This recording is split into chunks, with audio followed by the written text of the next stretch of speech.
صدایی از قدیمی ترین کتیبه یافت شده یک زن در ایران، ناپیراسو، همسر یکی از مقتدرترین شاهان ایران باستان که 20 سال بر جنوب غربی ایران در حوالی ایلام و خوزستان امروز حکومت می‌کرد.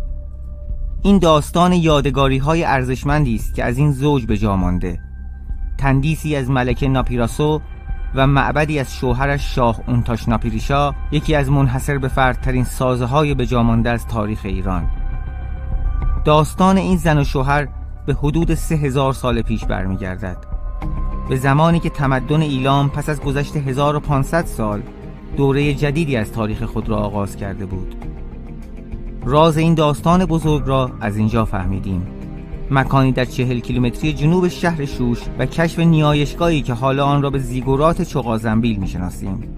اواخر دوره رضاشاه بود که مهندسان شرکت نفت آجری کتیبه دار یافتند و آن را برای باستانشناسان فرستادند. کاوش‌ها در منطقه آغاز شد و به مرور بقایای معبدی از آن بیرون آمد با 2 طبقه و نیم و 25 متر ارتفاع که نشان می‌داد در گذشته بنایی در 5 طبقه با ارتفاع 52 متر بوده.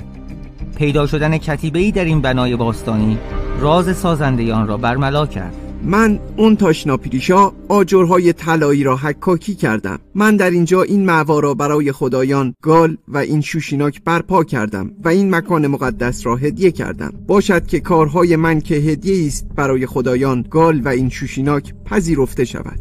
اونتاش پادشاه قدرتمند سلسله ایگهالکی از تمدن ایلام با ساخت این معبد نام خود را در تاریخ ایران جاودانه کرد.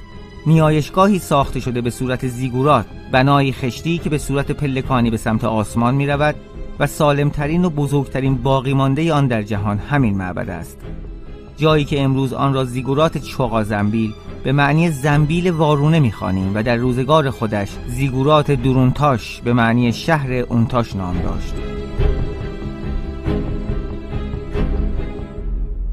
ناپیراسو همسر این شاه مقتدر بود که او را از تندیسی میشناسیم که سال 1282 در خرابه های شوش یافت شد. تندیسی که از ارزشمندترین یافته های تاریخی ایران است و حالا در موزه لوور پاریس قرار دارد. مجسمه‌ای بدون سر از برنز با کمتر از 1.5 متر ارتفاع که نزدیک به 2 تن وزن دارد.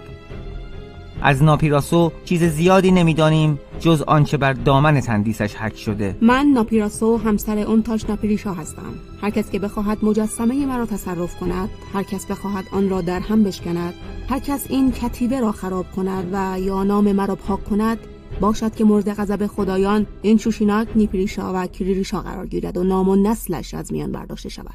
مجسمه خراب می شود و سر ملکه از بین می رود، همچون بخش زیادی از معبد چغازنبیل که با حمله آشوربانیپال پادشاه قدرتمند آشور سوخت و نابود شد.